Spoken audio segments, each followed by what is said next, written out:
it's time for the September wrap-up. If you watched my last video, you'll know that I'm going back to uni, and so my monthly wrap-ups are going to be quite different because obviously the nature of the reading that I'm doing is going to be changing quite a lot. So, in each of these videos, what I think I'm going to do is I'm going to start with, say, personal reading, and then move on to what I'm reading for uni. Let's start with the books that I read from my owned TBR. There's not very many. And then perhaps we'll rank them. So this month, from my own TBR, I finished The Institute by Stephen King. I listened to this on audio, as I did with Under the Dome by Stephen King, and I find that his really long books really work well on audio because he has such an epic way of story building. It's almost like it's like watching a series or something on TV, but audio. So they make great commuting listening. They're brilliant. Right, let's rank the books that I read from my own TBR. I think the best book that I read from my own TBR was The Institute by Stephen King. Because that's the only book I read from my own TBR. Anyway, I would actually really recommend it. I do think it's a really good one. I've loved both the Stephen King novels that I've read. I do hear that some of his books are better than others. So far, the two that I've read are really good. So let's talk about the library books that I've read this month, because obviously that makes up the bulk of it, what with my stupidly big library haul that I did.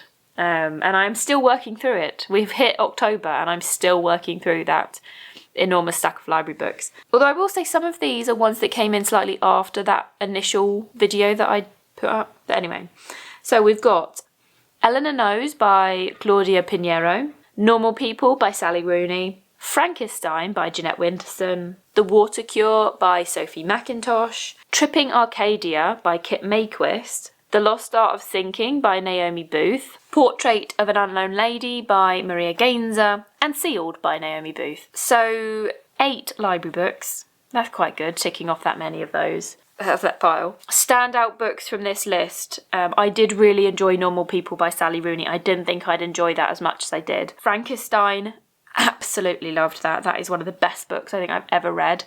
It's one of those books that reminds me of the power that literature can have, the things that you can do with it. And Sealed by Naomi Booth, that was absolutely amazing. I'm doing a whole Naomi Booth reading vlog. I've got one more book of hers to read from the library before I publish that video, but I am really enjoying her writing. Other ones that I quite enjoyed, The Water Cure by Sophie McIntosh. That's part of my 2018 Booker Prize reading vlog that is coming soon. That was quite good. It wasn't quite as good as those other ones I mentioned, but that was a really, really strong book that I read. Everyone is really loving Eleanor Knows by Claudia Pinheiro, and I can see why people love it. Certainly by the end of it, there's a lot of stuff that I think about now. The power of a book after you've closed the final page is a big part of your reading experience. And yes, now there's a lot of stuff that I think about from it, but the actual reading experience, I didn't enjoy that much, but I can see why people love it. So yeah, you've heard me talking about Portrait of an Unknown Lady. I should have loved that, but I didn't really get on with it. Tripping Arcadia is a really solid book. It's one of those that's just really enjoyable to read. It's not one of the best books I've ever read, but it was certainly a thoroughly enjoyable read. I think it will possibly end up on one of those most enjoyable read books of the year lists that I have when I come to do those. And then The Lost Art of Thinking by Naomi Booth. This was her first novella, her debut novella, and it was really strong, but you could sort of tell that it was a debut. I knew I wanted to read more of her work from reading it, but I wouldn't have said that was a favourite book, whereas the second one of hers that I read, Sealed, was just amazing. So then I read 2 arcs. I read The Children of Gods and Fighting Men by Shauna Lawless. This is a fantasy set in Viking times, and again, this has that epic feel. Kind of if you enjoyed Game of Thrones, but you wanted something a bit better. I don't really know how to explain it because I don't read it. I haven't read enough fantasy to be able to explain it any better than that. But it's got that element of different people with different motivations, different groups of people, with different motivations, different histories, different areas that they live in. Yeah, like it's that. Yeah, I thought it was really good. And then The Book Eaters by Sonari Dean. This really reminded me of When Women Were Dragons by Kelly Barnhill. Maybe if I hadn't read When Women Were Dragons, I would have thought this was a better book. I do think it's a brilliant book, but I just can't help but feel that When Women Were Dragons was better. Like that's just how I feel. But it is a really good book. Let's move on to the books that I'm reading for uni, or have read for uni so far. Obviously, by the end of September, I've only done 1 week of lectures, so I've only done sort of 2 weeks of reading by the time I'd actually applied and got in, and yeah, it was quite quite a sudden thing to go. Oh, let's have a coffee. To go to uni, so I've only done sort of 2 weeks worth of reading for this course. Because I'm doing a foundation year that is designed to get you back into education and to get you into that university way of learning.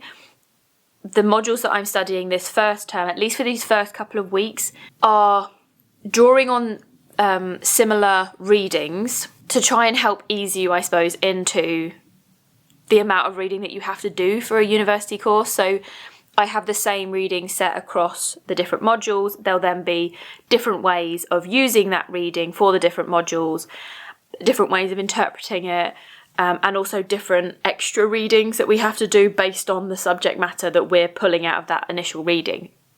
I hope that makes sense. Generally, across the first week, we were looking at the university's place in society and also the value of humanities-based subjects. So humanities-based subjects being things like literature, art history, politics, philosophy, history.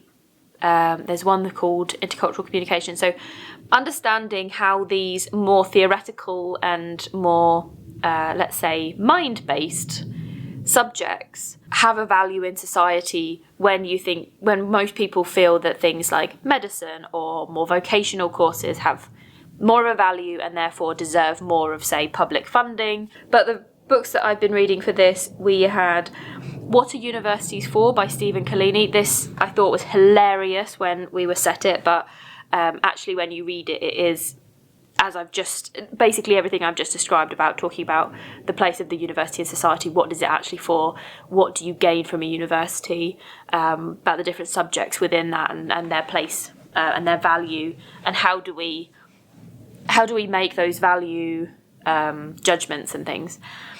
We've got The Value of the Humanities by Helen H. Small, and Value and the Humanities by Zoe Hope Boulatis, which are pretty similar but are books in which they're trying to make arguments for humanities-based subjects. So they're looking at the different arguments. So let's say you've got 5 arguments that you want to make and then the evidence behind them. Those ones I think are very much if you're interested in this subject.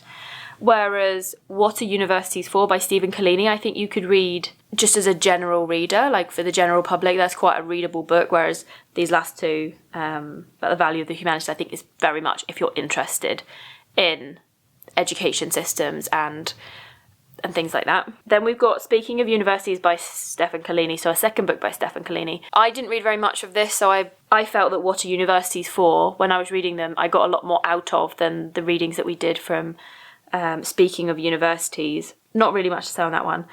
And then I chose to do a slight bit of extra reading, and I read some of On the Philosophy of Higher Education by John Brubaker, because the philosophy around these things interests me a lot. And so this book is looking at what should higher education be. So looking at things like academic freedom, like how much freedom should universities have to teach the subjects they want to teach versus having pressure from external bodies to teach certain things, and all sorts of other bits, but that was one of the articles that I was reading. So then more specifically for the cultural and creative industries, we've read The Cultural Industries by David Hasmondale. Again, this is quite a big book, so I've read a couple of the sections from it, and I'm going to continue reading some of the sections from that because it is for various weeks of this course. different sections are going to be more relevant than others. I actually already had a book by David Hasmondale on my shelves called Why Music Matters. So again, another one I was quite intrigued to see.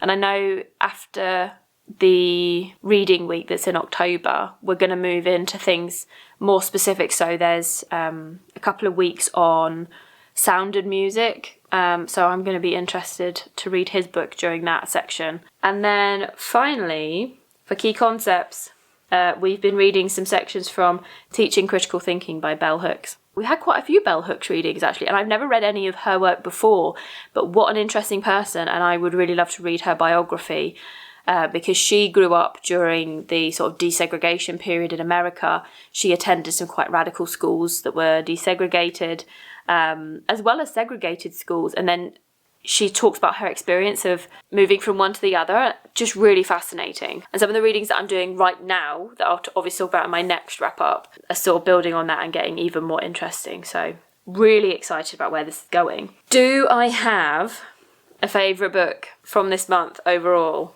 I think I'm going to say 3.